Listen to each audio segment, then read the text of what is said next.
RISE is an acronym that stands for Responsibility, Inclusion, and Student Empowerment.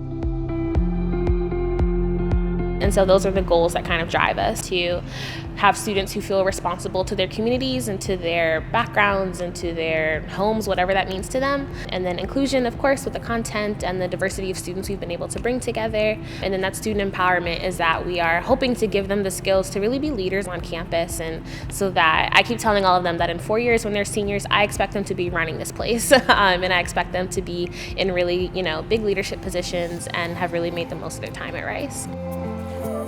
Whenever I had initially received the offer letter, I loved the ideas that Dr. Byrd presented as part of the program.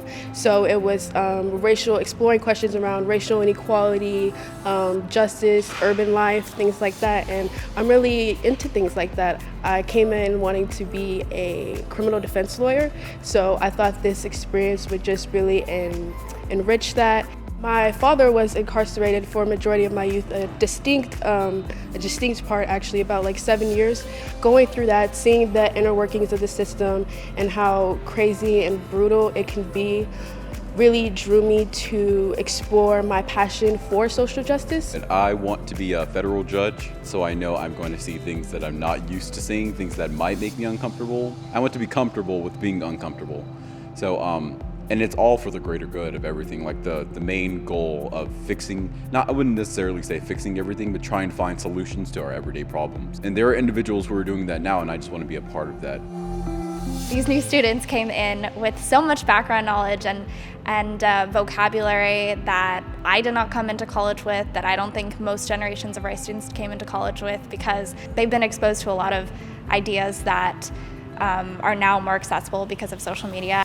And now I know that they will be shaping the community, and they know that everything that's going on in the community, protests and the Racial Geography Project and things like that, and they will be able to find it faster than they would have otherwise.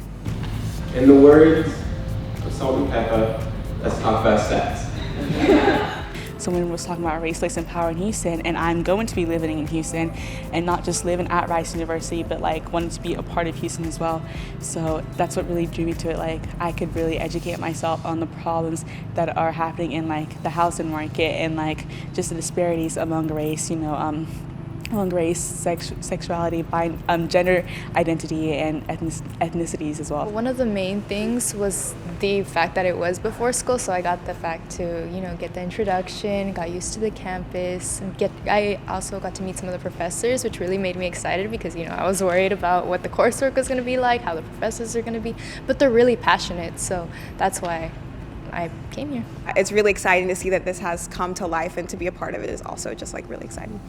The community here has been amazing. Just being able to connect with all the different people who look like me, and knowing that I'm going to have this community throughout my 4 years at Rice. So even when I am feeling that little bit of culture shock or whatever, I know I have these people that I can turn to.